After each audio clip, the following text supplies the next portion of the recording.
Hello, this is Stacy from the club, and I am with Ross and Alice Johnson, members for 40 years, founding members, and really much more. So are you two prepared for some questions for our member spotlight today? Yes. Yes, we are. All right, here we go. So I have to start with this question. Married 73 years, yes? 73 years. And how did you meet?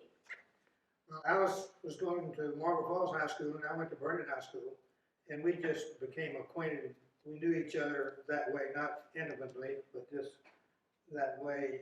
But what really got us on is Alice went to Southwestern University in Georgetown, and I was going to Texas A&M. And one weekend, I had a friend in Vernon that was going to Southwestern.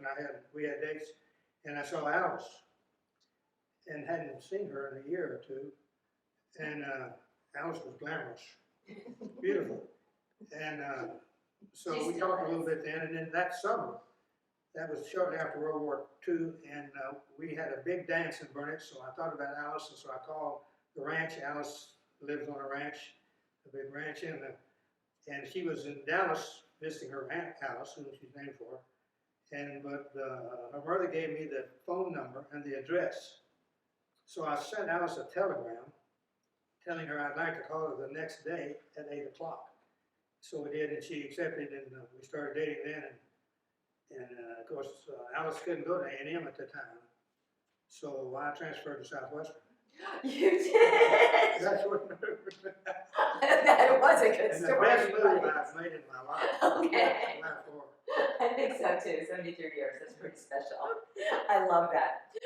Okay, so many years later, and we'll kind of go through your path a little bit, but here we are now. Tell us about the club life. It was 1980s when you joined here, correct? Okay, we're going to go back because you have history in the area before that. But tell us about the club life in 1980. Good. You tell. Well, we went to the club fairly often because we had little grandchildren at that time, and the pool was ideal for them. But when we were there, maybe we saw 2 or 3 people. Nobody in the pool. But we loved going to have dinner there because Jan was there, and he was marvelous. And it was just really special because that was something new and different in Marble Falls. Very special. At that time, you dressed with coat and tie to go to the club, you know. So it really made it nice here. Yeah, I like that a lot. And I understand too, there was a lot of house parties, which was a lot of how our club culture was Right. developed. Well, every month there was a big party, but it was a group of people that were involved. And the Valentine party in February, and they were all in Johnson City. We had to go, that was the only place that was large enough to have a band and have 200 or 300 people.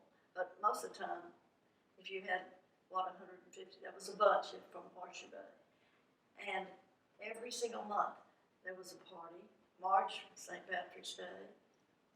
And it went on, and the Mardi Gras party. And it was fun. Halloween, did they have a Halloween? Yes, and we would go over there and decorate. And it would take all day long to try to decorate for different. Really nice, really great decorations. And that was as much fun as the party itself the day before when we were all out there decorating. You did it together. And that's really the way it started, I think, because of all of these different groups that would be involved in these different parties. You know, it was a miracle that we didn't have some type of accident from way over there all the way back to Horseshoe Bay, you know, even though there were no drinks served. I don't know about that.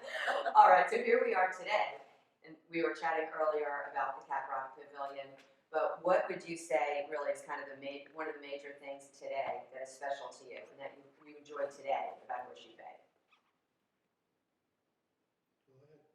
Well, we enjoyed all of our different friends that we had and that we're able to play bridge with, and he's able to play golf with, and we're able to go dine, locally. So there's just many, many things that we enjoy about Horseshoe Bay. It's a special place. Well, the restaurant the club and the wine bar and all, they're operated in a great manner. You know, it's special to go there. And you see, of course, you always see people you know when you really enjoy that.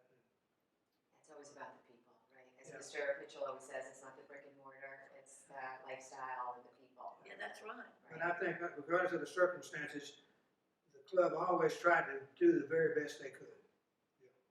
I love that.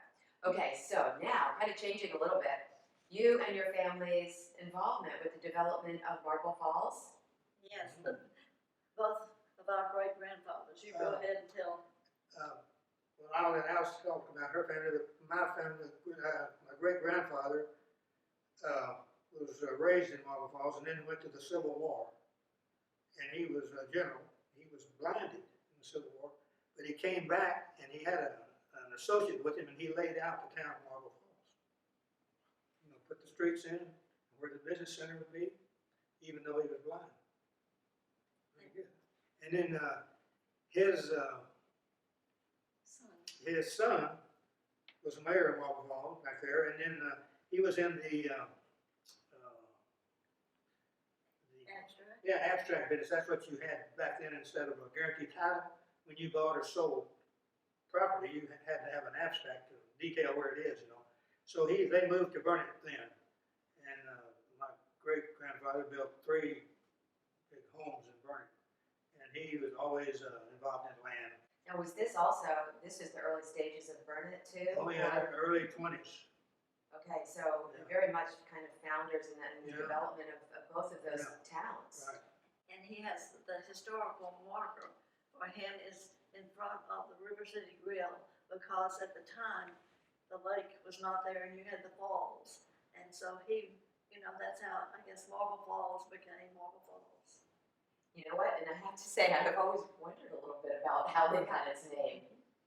Very good. What about you, Mom?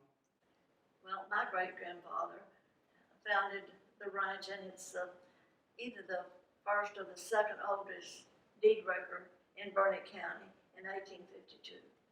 And it's still a working ranch. My 2 brothers still operate, and it's a big working ranch. And so my great-grandfather has a historical marker they put up about 3 years ago on the corner of 71 and Ranch Road 401, which was part of the ranch. So we both have a lot of legacy here. Do you get out to that ranch very often? I don't, because I was glad to get off there. I was not a ranch girl, but I was born and raised on it, so anyway. Remarkable. And it's a beautiful place. It's spring-fed, really pretty ranch. So. Nice. All right, so we're going to go from ranch to car dealerships. What was the vision for a dealership in Marble Falls? Did you have a background at all in the automobile industry? No. What was your vision? We were living in Houston at the time, and we were about to retire, we thought. Or at least we wanted to come back to Marble Falls and Burnett. And I went by to see my college roommate who owned a Chevrolet automobile dealership in Baytown. And I told him we were going up there and we'd like to buy a business in Houston to take it up there. And he said, why don't you just go up there and buy a dealership? I said, Bob, I don't know how to fix a car. He said, it won't make any difference. You get your dealership and then you get the people to do all those things, you know. And so we did, and we just found the Chevrolet, the Ford dealership at the time was owned by a fellow by the name of Warner Clark. And Alice's dad bought a car from him every year, and I had met him a time or two. And I just went in to see Mr. Clark and asked him if he would be interested in selling. And we found out at that time that he was not really in good health, and his wife was not. So he said, well, he might be. And so And this was because you were considering retiring. You were coming out of Houston. You knew this, and Horseshoe Bay was where you wanted to be. yes. Okay. Well, we didn't know about Horseshoe Bay at the time.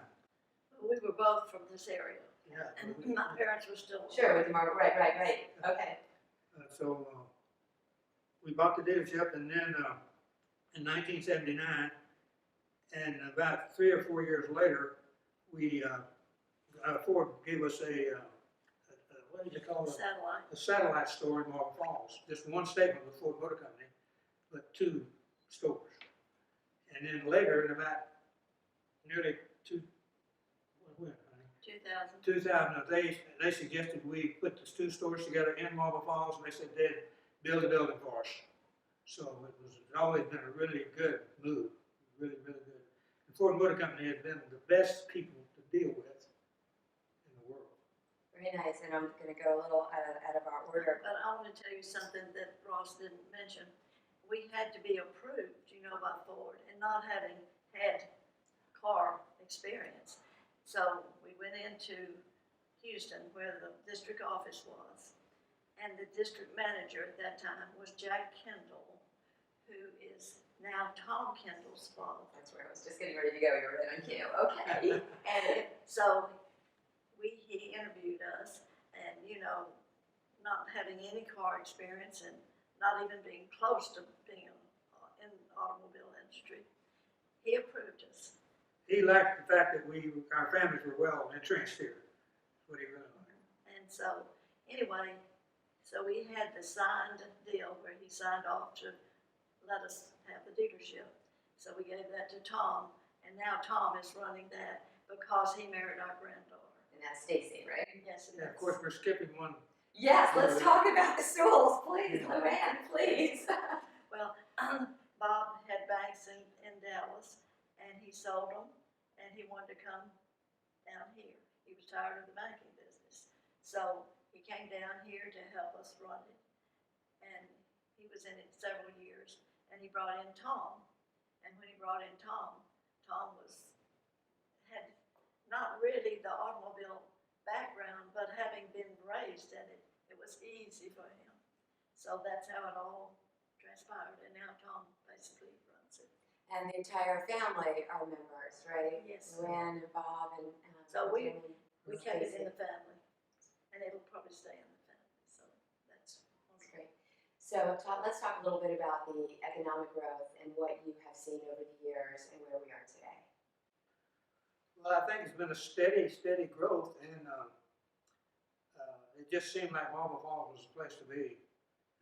Vernon has done very well. I'm not taking anything from Vernon, but just due mainly to Horseshoe Bay is what the Marble Falls can credit that to, I think. And they had a lot of good people in Marble Falls that were sort of on a team, no big-time individual players, and I think that contributed a lot to Marble Falls' growth.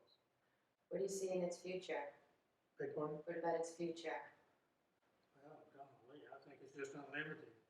This is just continuing to grow, and the way Horseshoe Bay is doing all these things that you can do to make it appealing.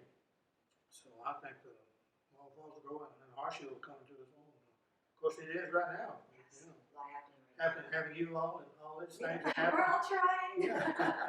Let's go, Horseshoe Bay. So I understand that. I'm guessing both of you have probably served on some boards in the past. Can you share maybe the few that were the most meaningful to you? Go ahead.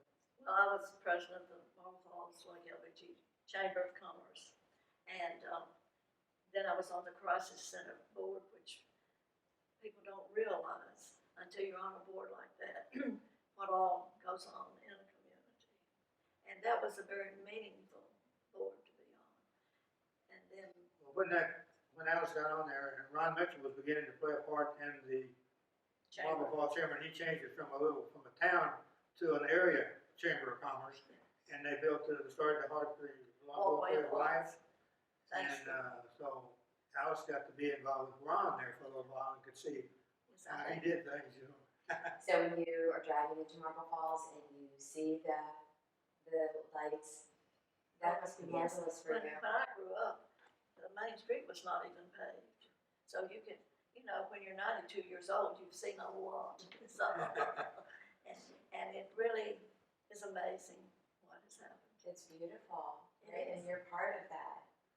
And I was on the chamber board, director of the chamber board while we were burning. And what else, Sonny? Well, we won many, many different awards, I don't know Various if you want to things. mention those or? Yeah, I'd love to. Yes, we should. Well, we've won the Lifetime Achievement Award here, and then the Legacy Award, and the Community Builders Award, the Masonic Lodge, was Honor Citizen of Vernon. And then you just got another award. Vernon has a graduate, a Vernon High School graduate, board of excellence, I guess they call it, and then they put me on that board just recently. So that was nice. And So still active too. I stay in touch with Vernon quite a lot. Still active. And he won the Paul Harris Rotary. Yeah, we mentioned that. Okay. Well, there certainly has been a lot of giving on your part. Well, we have been very blessed that we could do that. And it is something that we both wanted to do, so.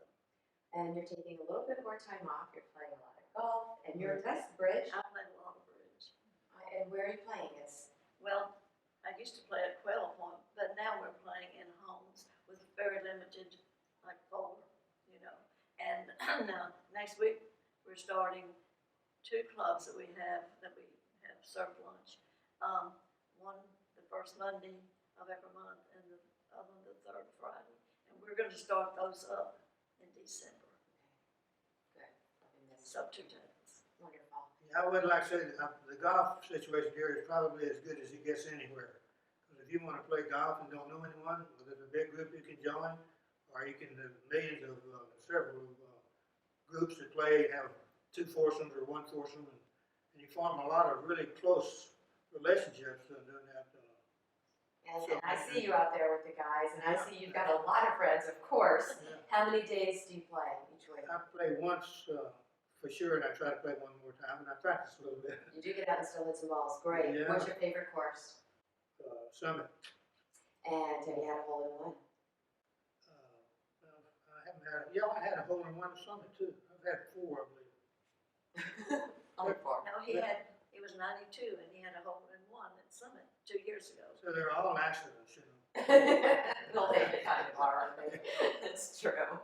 I love that. How is it, Ross and Alice, that you stay so healthy? Well, we've been very happy. And I think if you have a happy, happy marriage, and it just all goes together. And dieting, what does your diet look like? We don't eat healthy. We just eat what we enjoy. So another thing, we've always been on the move, doing some kind of sports or something. We used to We dance stayed a lot. active, very active. Yeah. So, So thank you. You look great. You look terrific. Well, your home is absolutely gorgeous. What a view of Horseshoe Bay you have here. and that's what really sold us the house, you know, How long have you been in this home? since 2000. It's gorgeous. It's been a great move to come out here and get to do this at our age and know all these people, and when someone's sick and you don't know about it, if you're in a big city, you know, you just be on your own. So Horseshoe Bay really means a lot to us. Well, Horseshoe Bay is special, but because of that, it attracts special people like both of you. And thank you.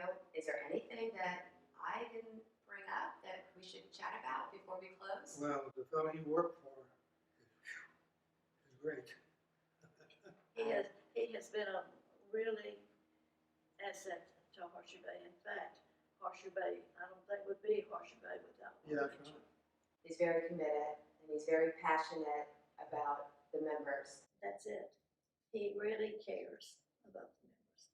Yeah, I think we are. We're very fortunate to have him, and fortunate to have you as members. So thank you, everyone, for spending time with us, with Ross and Alice Johnson. This was a pleasure. Thank you. Thank you, and Merry